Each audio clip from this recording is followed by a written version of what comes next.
Hey everyone, Jesse from the Laughing Lich Corporation here, and I'm here with Shannon. How's it going, Shannon? Hey, All right, so Shannon, tell me about yourself. Whereabouts are you from? I'm originally from Richmond, Virginia. Moved around, and now am in Louisville, Kentucky, getting my PhD in biology, plant ecology. Okay, so what do you do for a vocation, or is that what you're currently doing? Yeah, that's what I'm up to right now. Okay, Full-time student. and do you have any hobbies outside of being a student? Yeah. Let's see. I really like to knit a lot, but I also am in the University of Louisville community band, so I'm in the percussion section there. We have a concert next Monday, so that's very exciting. That's awesome. That's awesome. How did you get involved in that? It's just free to join for people affiliated with the University of Louisville. And I've been playing percussion for a while. So I did a little percussion in my undergrad degree. I started getting a minor, then realized that is too much to do a music minor and try to finish on time. But I still love it, and so I still try to keep it in my life. Yeah, I've been a band nerd since I was in like the fourth grade. I was in marching band all throughout high school and college, and yeah, I get it. It's hard to put down. All right, awesome. So, have you ever played any role play games, whether that's video games or board games? Yeah, so I board games love Betrayal at the House on the Hill. That's one of my favorites. And then video games, I am shamelessly addicted to Stardew Valley. It's the best game. um, so I would say those two are kind of the main. So I've had some, but not like a ton, I would say. I am a big Exposure. fan of Betrayal as well. It is definitely one of my favorite board games right now as well. Have never played Stardew So Valley, but I've good. heard really good things. Oh, it's great. All right, so have you ever heard of Dungeons and Dragons? Yeah, Okay, and what yeah. would you say is your first? When did you first experience it, or what is the first thought that comes to your head when you think Dungeons and Dragons? First thought that comes to my head now are the kids playing it from Stranger Things. Okay, With the more, the popular culture around Dungeons and Dragons these days. That I think that was like one of like the really big hit TV shows that came out recently where folks were playing it. So now, say, the kids standing around talking about the Demogorgon on Stranger Things. But before that, probably just, you know, thought it was like something back from the 80s. Like, yeah, like old people like my dad probably played it or something. all right. So you've heard of it from before then, but it started to become more mainstream when it hit popular culture. All right, and so if you had to choose any class in D&D, and there are quite a few, what class do you think you would choose? Yeah, I would probably be either an artificer or wizard. And that's because I really like the idea of doing something with your hands but having to be kind of clever about it. Um, Figuring is the best thing to do in this particular situation, what's the best to do in this situation, and then having some kind of like personal touch to it.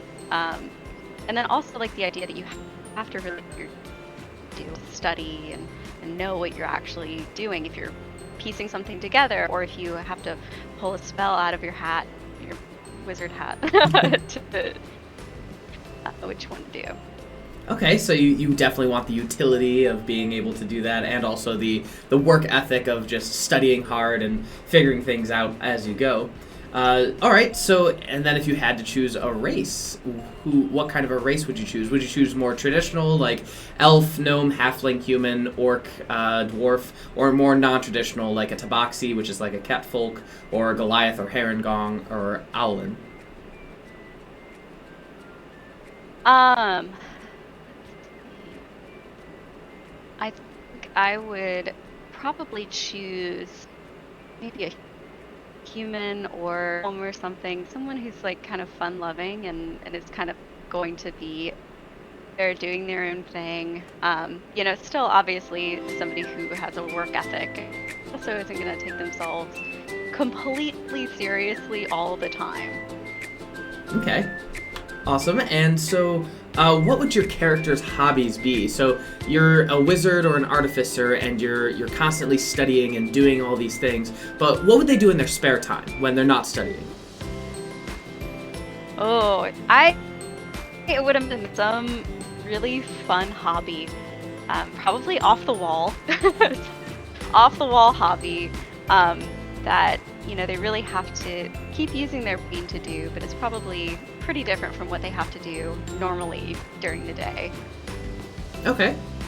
All right. And so, what would cause your character to go out and decide to adventure instead of staying in their nice, warm home studying? Why would they go out?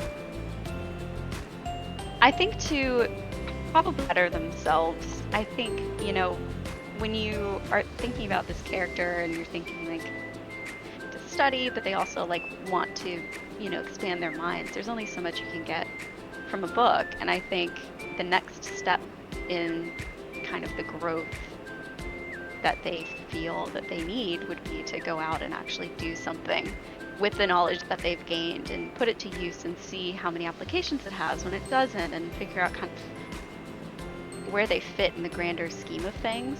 Now that they are armed with all of this knowledge, like what do they do with it? They have to go use it, obviously. Okay. Awesome. And during your adventures, I'm sure you would meet new people and maybe form a party together. What would keep you together with that party? Why would you stay with that group? Why would you collaborate? Because it's a good time. Because it's a great time. I think, obviously, like with any group, you have to have trust. And so there would certainly be a level of mutual respect and responsibility that would have to be there. But also this feeling of general moving forward and building on their experiences, learning something new, building strong bonds, and eventually probably settling on a goal for all of them together. Kind of, but maybe a little more. We're going to become better at our things and still having fun. All right. And what would your how would you interact with your party? Would you? It sounds like you'd be more of the fun-loving, trying to like bring everyone together kind of a character. Is that what you would probably try to do? Yeah, probably so. I've always imagined that I probably give off dad vibes, like dad jokes and that kind of thing. Yeah, I'd imagine that any character I would create would probably also emit dad vibes very strongly. All right. Well, thank you so much. I think we have enough. So we are going to sign off, and then we are going to make your character and hopefully get you into a game soon. So thank you so much, Shannon, and we'll see you next time. Yeah, thanks for having me.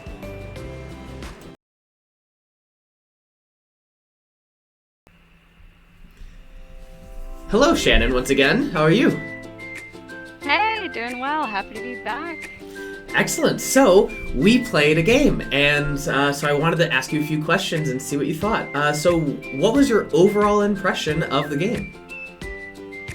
Yeah, it was really.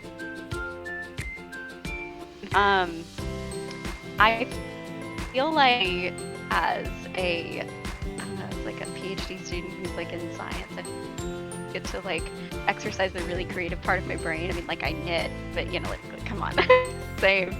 And so yeah, it was a lot of fun to just do something big and to get to play with a bunch of other people and just have like a. All right. So did you enjoy the character? So first off, tell me about the character that you made, and did you enjoy them? Yeah, so my character is Dwayne Gummin. He is a gnome artificer, and he, I I think I said this before, but definitely has dad vibes. I think, I have to at least have some part of myself in that I make, I feel. So certainly strong dad vibes. And I guess I'm also at the same time playing the homunculus servant that has, whose name is Pip, who is just the best. And Pip is more like mischievous and a scamp. I mean, he kind of does his own thing, doesn't really, have a whole lot of an understanding of necessarily boundaries with people, but he definitely is really hard, and he really wants to help out, and he's just the best. Pip is the best. I might love Pip more than Dwayne. So you chose an artificer, of course, and so you think that you would stick with Dwayne and Pip over the long run, or do you think you'd switch it out, or what do you think? Well, no. So I've only played the one game, and for now, but I'm sure as I continue to play and get more of a feel of the different types of players, the different types of characters that you can make, the different types of interactions that you can have, I'm sure that eventually I'd want to try something different. But for Dwayne and Pip are pretty great. Awesome. All right, so what was your favorite moment about the session? Favorite moment? Well, I made my first pair of shoes, which was a pretty exciting moment. So Dwayne has a secondary ability where hobby, still learning.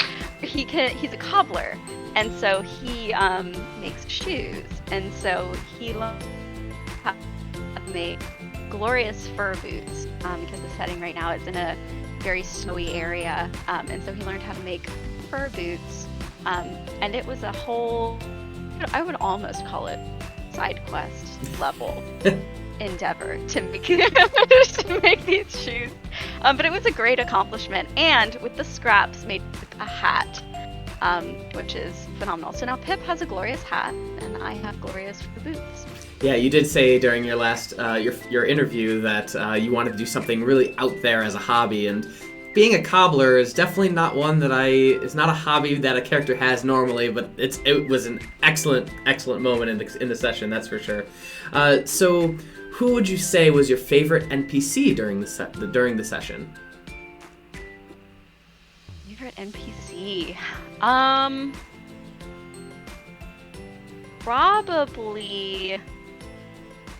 Oh, that's a good question. A lot of them were very unique. I think I really liked the captain character on the first boat because he had a glorious hat, which was the original inspiration for the hat that Pip really wanted. And so there were multiple characters throughout who ended up having glorious hats. And so he was the OG inspiration for Pip wanting to have a glorious hat. All right. So, what pillar of play did you enjoy the most? The pillars are roleplay, combat, and exploration. Oh, I definitely have to say the roleplay. I mean, I was definitely. I would definitely agree. It was just a lot of fun because I felt like I, was able to really play off of the other characters. Like, we kept the story moving, but it was really fun to just figure out and think about how these different characters would interact in this very different world from what I'm used to. That was actually just a ton of fun. Yeah, I was actually really shocked. Most players who start, they actually... Very different. They generally don't start with role-playing that heavily, and you just jumped into the deep waters immediately. I thought it was hilarious that you just started role-playing without a second hesitation, and I was just like, wow, she jumped right into it. It's excellent. Dad vibes all the way. 100% dad vibes. All right, so would you ever play again? Oh yeah, I can't leave Dwayne and Pip hanging. Of course. Yeah. Of course. And would you recommend D&D to a friend?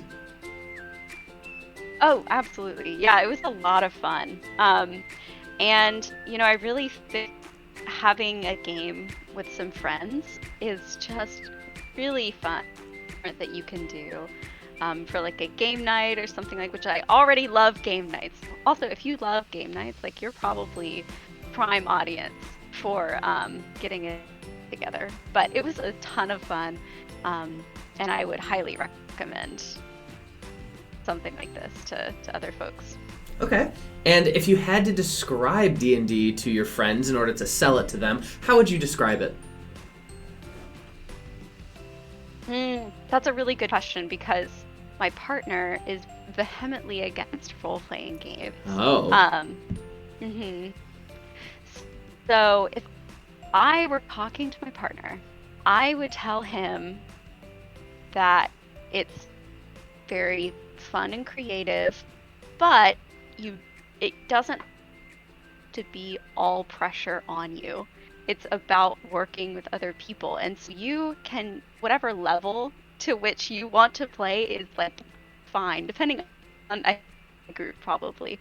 But if you are comfortable with the people that you're around, then you're fine regardless. And you won't always. The first time you play is going to be probably a little strange. They're going to be like, oh, should I do this here? What do I do here? How do I do this? But it's kind of part of the fun because you get. All right, Shannon, thank you so much. It was really exciting to have you, and I'm very happy to hear that you had fun, and hopefully you'll be able to play again someday. Yeah, looking forward to it. I'll see you at the next game night. Sounds great. Thank you so much.